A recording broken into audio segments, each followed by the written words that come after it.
Welcome to The Weekly, a podcast brought to you by Calvary Bible Church. My name is Mark Wicks. You may have noticed I'm not Jay Ewing. I'm filling in for him this week. And I'm here with Jake Bauer from the Boulder campus. Jake works with our student ministry teams. How are you doing, Jake? I'm very good. It's good to be on The Weekly. Thanks for having me. Yeah, thanks for doing this with me. So a week ago was an interesting day. We had the convergence of Valentine's Day and Ash Wednesday. So that had me thinking, what is the right way to celebrate a combined Valentine's Day and Ash Wednesday? It's a good question, and you're asking someone who, to my shame, did one of those two things. I'll leave you to guess which one that was. Well, seeing as you are currently engaged, I'm gonna guess it was Valentine's Day. You are correct. This was my first official Valentine's Day celebration in my life. So the time, even Elise and I, we are engaged last year during Valentine's Day. I don't even know that we really did anything significant. I think I got her flowers, but that was really it. And this year was the first one where we were like, oh, we can actually have a date. And so we celebrated Valentine's Day. And up to this point in my life, I've never been dating someone during the month of February. Okay.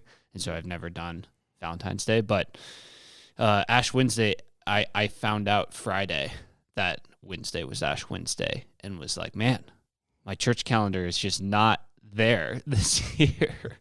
So, but I still, my Lent goal is actually still occurring and was occurring in those times as well. So, we didn't have much Ash Wednesday. I watched Tom's video on Ash Wednesday, or on Friday about Ash Wednesday. So that's a celebration. But did you do anything for Ash Wednesday? I got my parents from the airport. They came into town, so it was that was how we were spending our time, was with family. But yes, so neither Valentine's Day or Ash Wednesday. Not really either of those things, no. Excellent. But yes. It was very good nonetheless. But. Yes. My sister blessed us with, it was both Elise and I's birthday in January, and so she sent us some money for a date, and we used that for sushi on Valentine's Day, which was very fun. Well, you got to preach on Sunday here in Boulder. How did that go? Always a hard question to answer. Probably the best feedback I could give to you about how it went is what I heard from other people. So I think generally it went really well. It was really enjoyable. It's a text that I think is relevant to people immediately, and so that's on my side. And I walked away. I had a big day Sunday, so right after I had a leader meeting followed by Chaos, our weekly ministry night, and so there wasn't actually a lot of time to reflect for me on that Sunday. Sure. So most of the reflection's been the last couple of days, but as always, I just enjoy preaching. It's just one of my favorite privileges to do. So generally, I think it went really well. For those of you who might know, here at Calvary, we're in the middle of a series called Questions Jesus Asked. And so we're just looking at just the questions that he asked. Many of them, as responses to the questions that people were asking him. It was a way of him being able to have a conversation and teach us. And this week, our question comes from Mark chapter 9. But before we get into that, you mentioned that this section of Scripture highlights a lot of the kind of some failures or shortcomings of the disciples. Why do you think the author Mark takes time to kind of dwell on that, to point those out? Yeah, it's a good question. Each gospel, as you go through them, really puts a different view on the disciples. All the gospels have shortcomings on the disciples where they have moments of failure, moments of shortcoming, but Mark, especially in the second half of his gospel, seems to start to highlight the failures and disappointments of the disciples. And I actually think that it's somewhat related to Jesus predicting his crucifixion, is that it seems as he continues to predict his crucifixion and it continues to move closer and closer to his death and resurrection, ultimately, that their failures seem to be more and more prominent, which I don't think is a coincidence. I think it's actually an intentional thing Mark is doing to show us almost the distance between what Christ is doing and how the disciples are living, which makes the point, once again, he's heading to the cross and to the resurrection for the disciples, for all of us. And so this is in the midst of their shortcomings and disappointments and failures. He's still dying for them ultimately. And yet at the same time, it leaves them in a place of response, and to the point where what happens when Christ is actually crucified? They flee. So I think that's part of what Mark is doing, is he's just highlighting the difference of, Jesus is getting closer to the or to the cross, and as he's doing that, there's actually some distance that's created between him and the disciples. And in our initial passage, their failure is directly contrasted to Christ's prediction about his death on the cross and resurrection, which I think is so fascinating. They're talking about who's the greatest, and he's talking about, oh, I'm going to go die on the cross for you. And so this fun rhythm of comparison.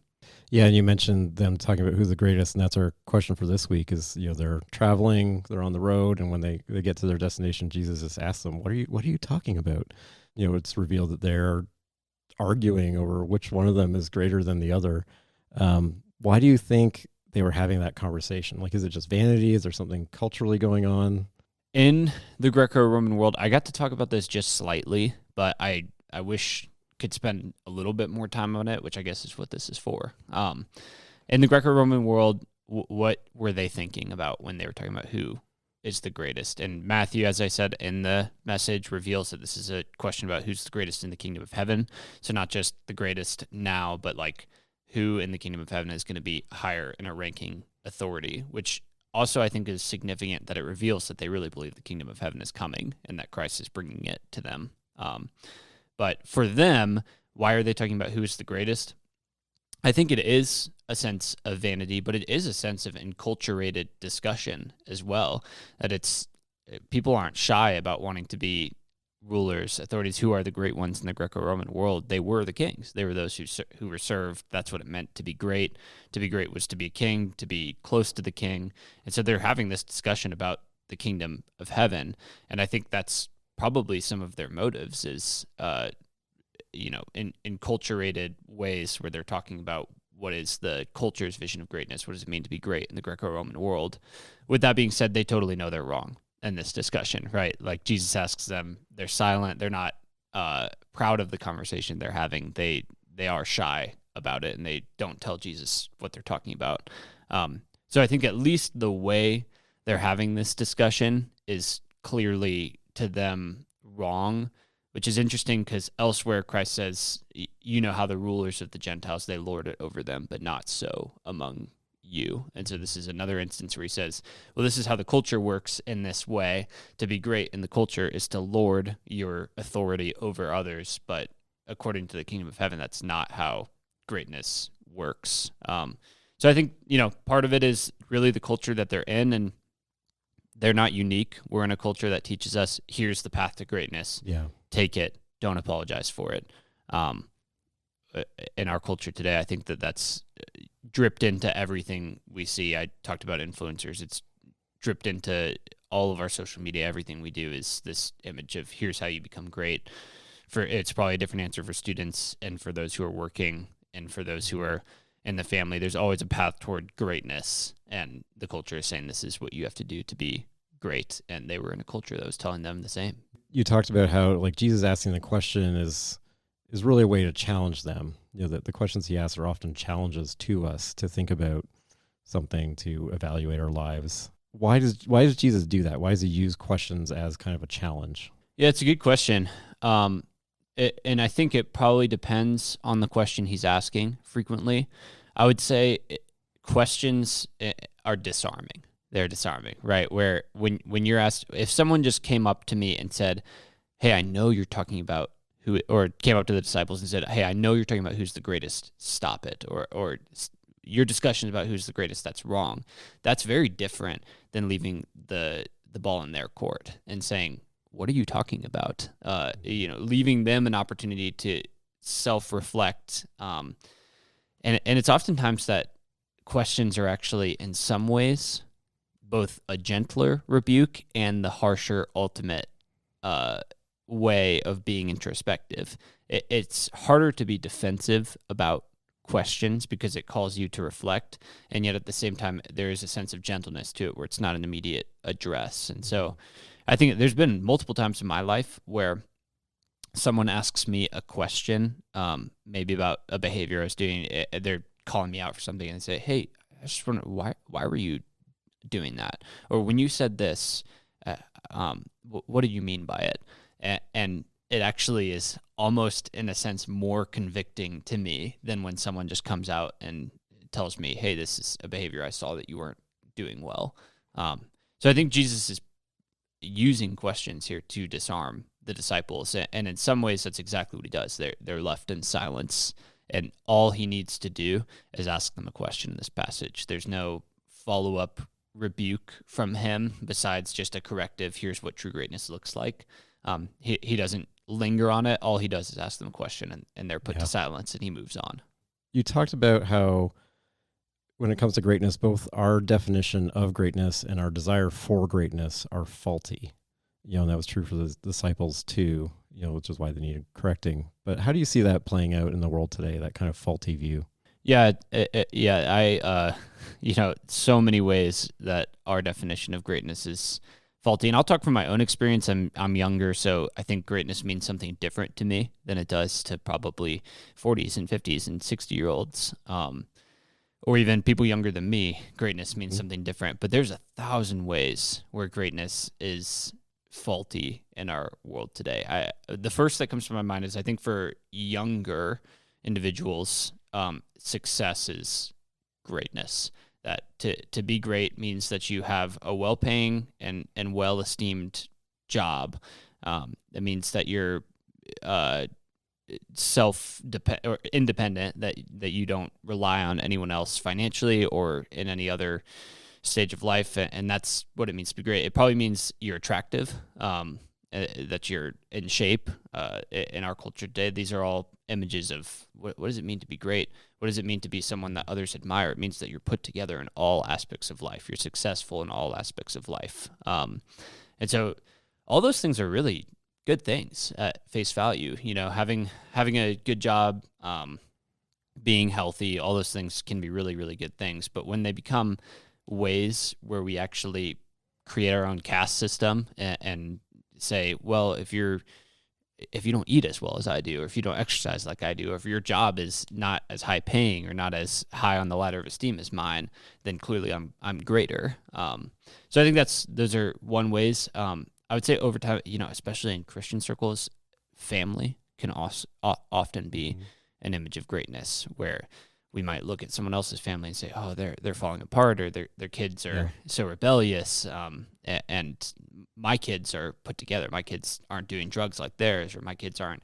walking away from the Lord like theirs. And obviously we never would say these things in the ways that maybe the disciples just openly talk about them, but just look at our hearts, or look at our gossip, or look at the way that we oftentimes are prone to lead conversations to positively talk about our accomplishments and our success. All images of the way greatness works its way into our culture today and into our own minds and our own hearts. I'll just say for the student level really fast, I would say grades are a huge deal. We live in a place, especially Boulder, in the wider Boulder area, where grades are so significant to both parents and students, where there's this great pressure to be taking all AP classes, all advanced placement classes, to be the top of the class, to be in that top percentage, and to have all A's. Again, just to say good things, but grades are by definition a comparative system. Right, where there's actually, to say, like, I want to be top of the class, or I want to be top 10 in the class, that's a comparative statement. And so when we're starting to judge others on their grades, or on how much, how well they do in school, then suddenly that's one where we have a faulty definition of greatness. Even might equate that with intelligence, where we say, well, clearly I'm smarter than you because I've got A's and you've got B's, or whatever. Just see that amongst students all over the place today. So those are a couple examples I think of in our culture. You mentioned the grades example in your message on Sunday, and I thought that was a good one. It's kind of a good example because it also shows just how we can compare no matter what level we're at. Yes. The A student, it's really easy to look down on other people. But the B student, you still have, a couple notches below you that you can think, well, at least I'm doing better than them. And I think we can do that in so many areas of life. Whatever can make us feel secure, right? Yeah, like if I'm feeling low about myself, whatever I can latch onto to make me feel more confident. Yeah. One of the areas that I wanted to talk about a little bit with this is social media. It's such a big factor in our society today. And obviously not everybody listening today is going to be really big into social media, but so many people are. I especially think about, it probably just increases as you get younger and younger and younger. I was just curious, like, where have you seen, how do you see this issue of greatness playing out in social media, maybe amongst your peers or with the students that you work with? I always call social media pages, and this sounds really negative. I don't mean it entirely negative, and to put out my bias out there, I'm not big on social media. I personally am an advocate primarily against it. I think it's got a lot of good things, but I do want to put out that bias before I say some of what I'll say.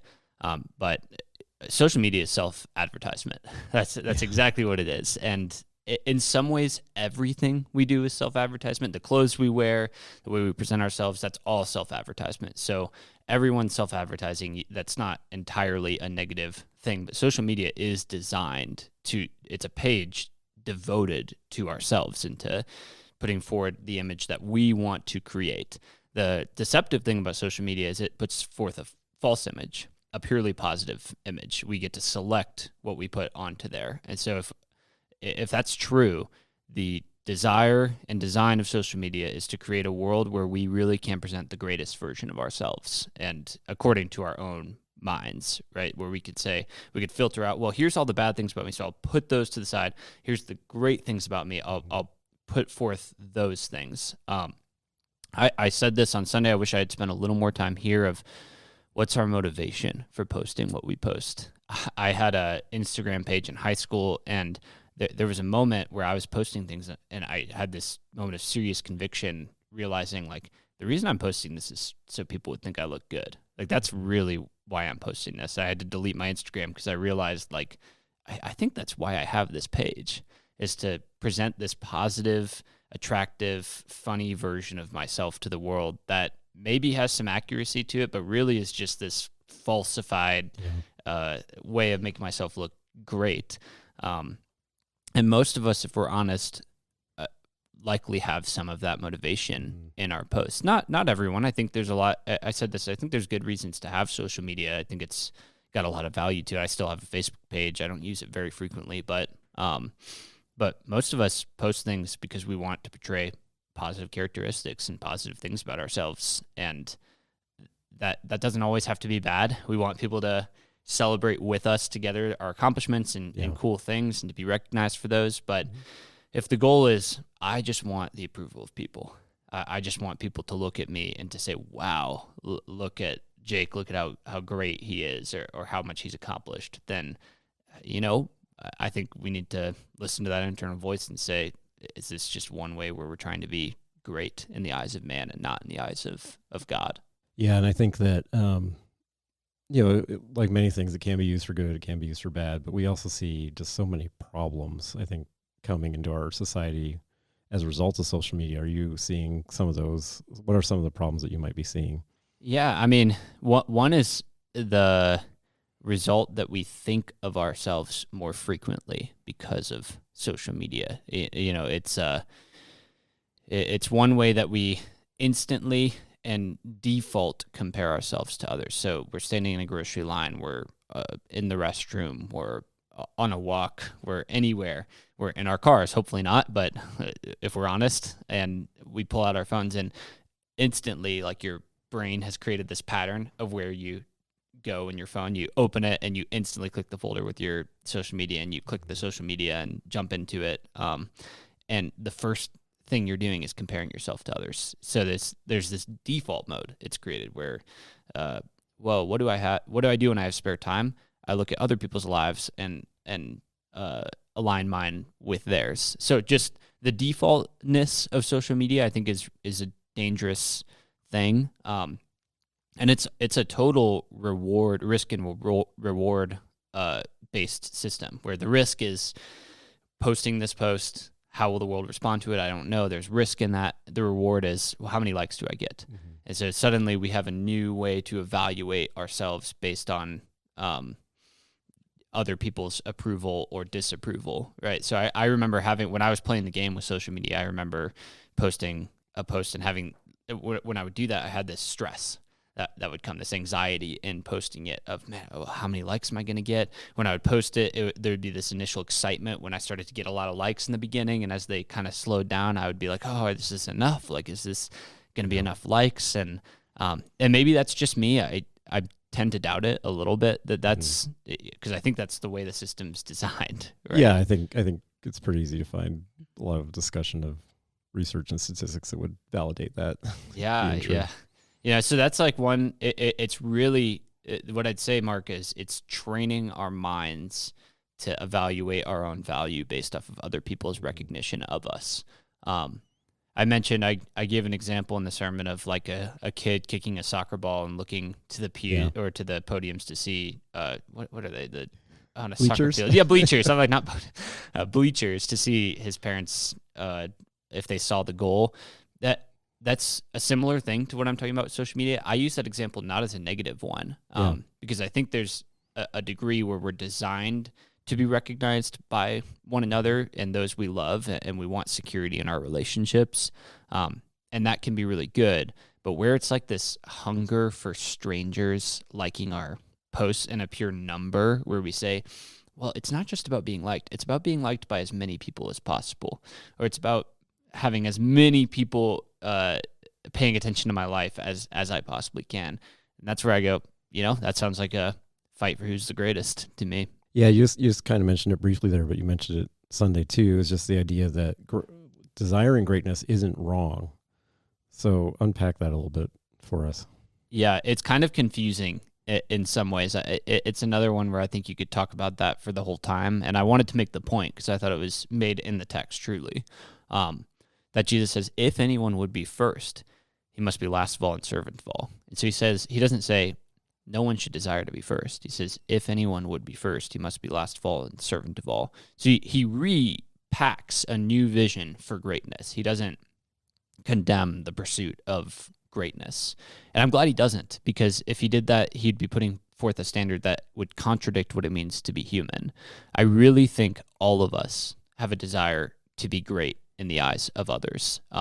And I said it's a desire to be recognized, but truly that desire is in front of the truest human desire, which is to be great in the eyes of God. That's really what's going on in our hearts. At the bottom of the social media, at the bottom of all of our aspirations for greatness is this desire to be recognized by God, that most people wouldn't acknowledge, and to be approved of in the eyes of God. And so that's the desire for greatness ultimately, is how can I get the approval and recognition of God, of the one who created me. And the way it manifests itself is the desire for recognition in work by your wife or by your husband, or the desire and recognition by your parents as a child. And these are all ways where we strive for security and recognition that I think can be really, really good. But the problem with those is when they become the very meat of how we view ourselves. Is like, well, if my parents don't approve of me, then I don't have value. Well, that's not true. If God approves of you, that gives you value, and he does in Christ. And so that's where we have to say the desire for greatness isn't a bad thing, but we ultimately have to find our sufficiency in how we view ourselves in God saying we're great and God recognizing us, not man. So those must be secondary to him every time. It was fun this past week. My son's playing basketball, and it was just a great illustration of what you talked about. There was a girl on his team, actually another family that goes to Calvary, and she got a basket, and she just ran right over to her grandma, who was kind of most accessible family member, I think, and gave her this big hug, and just that childlike joy that we should be, that is natural and innate in us, but that we need to be seeking from God. Yes. It's important to recognize that there's something good there. There is something that we do want to pursue, but that we want to do that in the right way. Yeah, and to your point, Mark, it seems like if your son, if your wife, if my fiance didn't desire to be recognized in your eyes, that would be a problem. Like if a kid doesn't care what his parents think about him, or if a spouse doesn't care what their spouse thinks about them, that's a problem. To say like, Elise, I just don't like, I only care what God thinks of me. What you think of me just doesn't matter to me. So I'm just going to ignore your vision of me. That's going to result in terrible things. And so what does it mean to pursue someone in a relationship? It means to present yourself to them as recognizable so that they would find value in you. So this is a natural part of what it means to be human. But again, it's just the hierarchy of, well, does this person's approval of me mean everything? Does it mean more to me than it should? Am I trying to earn it by comparison with others rather than through my relationship to the Lord and to my seeking of Him? So yes, I think it makes sense that that's what happened on the basketball court. Yeah. We've already been talking about children a little bit, but that's because that's how Jesus wraps up this section of his teaching. And there were three things that you pointed out about kind of serving or caring for children as an object lesson in greatness. And they were that children are vulnerable, that they are dependent or in need, and that they can't pay you back. So like who should we be thinking of today that kind of are in that position that we need to be serving and caring for and loving? Yeah, I really wrestled through this one a lot. It was it doesn't seem immediate in your mind. And actually, our children's director here, Jenny Robinson, mentioned this to me after the sermon, and I was like, oh, she's totally right about this. I wish I had sat in that more. One of the first groups we can think of is children when he talks about children. I think it's a object lesson that points beyond itself, but that doesn't mean that it doesn't also in itself carry some truth, which is to be great is really to serve children. I think one way to serve this group of people is really to serve the children in our lives, whether that's in the children's ministry, children who are, from our siblings, our nephews, our nieces, our sons, our daughters, whatever, the children in our lives, to really give and serve them is one way that we achieve greatness. I think Jesus' vision really is for us to love children. Beyond that, again, I think he's talking about a wider group of people as well. I mentioned we probably think of homeless or refugees pretty instantly when we think of, well, who are the vulnerable, who are the in need, which, again, I think is truth, that to serve in those ministries is a good thing. It's a good manifestation of this. But with risk of repeating what I said on Sunday, there's people in need all around us. There really are. And I think if most of us slowed down to ask the question, who in my immediate circles is in need right now? Who in my immediate circles is vulnerable? Who's hurting? Who can't pay me back? Like, who are the people in my life that I can have over for dinner that I know they'll never be able to serve me dinner in the same way? Who can I really pour into without the expectation of getting a lot back? I think all of us can answer that question in our own place of work, in our own family, wherever we exist. Because, when we open our eyes to the needs of others around us, they're seen to be everywhere. And then Jesus really wraps that up by saying, like, he uses the word receive, not serve, but he says that when we receive the children, that we receive him, and that by receiving him, we receive the Father. So what does that mean to receive God in that way, and why should we want that? This really is Jesus telling us the gospel in itself, right? When we demonstrate our ability to serve and love the needy and vulnerable, we demonstrate our ability to serve and love him. I think of the parable where Jesus is talking about the well done, good and faithful servant. No, these are two. I'm conflating two parables, but regardless, there's one where he's talking to a group of people and he says, well, what you have done for the imprisoned, what you have done for the homeless, what you have done for the needy, you have done for me. And they say, well, when did we serve you? When did we feed you? When did we come visit you while you were in prison? And Jesus says, what you've done for these, you've done for me. And this is Jesus saying, this is how you show your love for me, is you love these individuals. And let's always start. Acts, works come after our salvation every time. We always have that. We are saved, we're met in Christ, we're given grace by him, and our lives are transformed and changed. And this is the same here, that when our lives are transformed by Jesus, we will start to love the needy. We will start to pursue them, and we will show that we've received Christ, and that by receiving Christ, we've received God, that this is a mark of really what it means to be a Christian. Mhm. Especially this group of people is the group of people that Jesus associated with. He associated not with the proud, not with the Pharisees, not with the Sadducees, not with the religious leaders of the day, but the tax collectors, the sinners, those who were in need, those who could pay him nothing back. And as I said on Sunday, ultimately with us, that we're the perfect embodiment of those three characteristics.